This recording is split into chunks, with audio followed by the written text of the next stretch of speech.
വിശുദ്ധ യുദ്ധം, വിശുദ്ധ യുദ്ധത്തിന്റെ പോരാളികൾ ഈ കാശ്മീരിന്റെ മണ്ണിൽ നിന്നും അവസാനത്തെ ഇന്ത്യക്കാരനും പുറത്തു പോകും വരെ ഞങ്ങൾ ഈ യുദ്ധം തുടരും.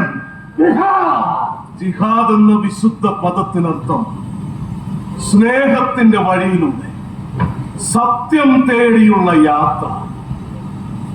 അത് ആയുധത്തിന്റെ വഴിയല്ല. പക്ഷേ ഞങ്ങൾക്ക് ഇത് ആയുധത്തിന്റെ വഴിയാ. ഇവിടെ ആരൊക്കെയാ ഉള്ളത്? ഞാനും എന്റെ ബീവിയും പിന്നെ ഞങ്ങളുടെ മോളും. മറ്റാരും ഇല്ല. പറയുന്നത് കള്ളമാണെങ്കിൽ ശിക്ഷ ഒന്നേ ഉള്ളൂ, മരണം.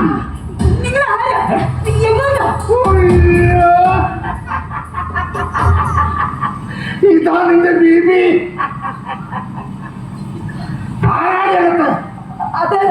നിങ്ങൾ ഞങ്ങളോട് കരുണ കാണിക്കണം. ഞാനും ഒരു ഇസ്ലാമാ. 5 നേരം നിസ്കരിക്കുന്ന ഒരു ഇന്ത്യൻ മുസ്ലിം. നീയൊക്കെ ഇസ്ലാമാ? ഇന്ത്യൻ പട്ടാളത്തിന്റെ കാലിലൊക്കെ പട്ടി. ആരാണകത്ത്? അകത്തുള്ളത് ഞങ്ങളുടെ ബന്ധുക്കൾ. വിളിക്കണേ.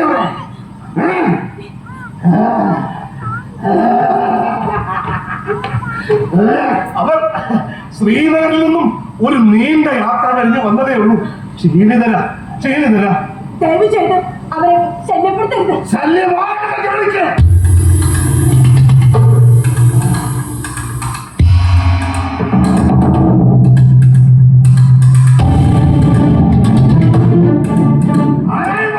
പറഞ്ഞില്ലേ, ബന്ധുക്കളാ. അതെ, ഇത് മുഹമ്മദ് യാസിൻ, മകൾ സുഹറ.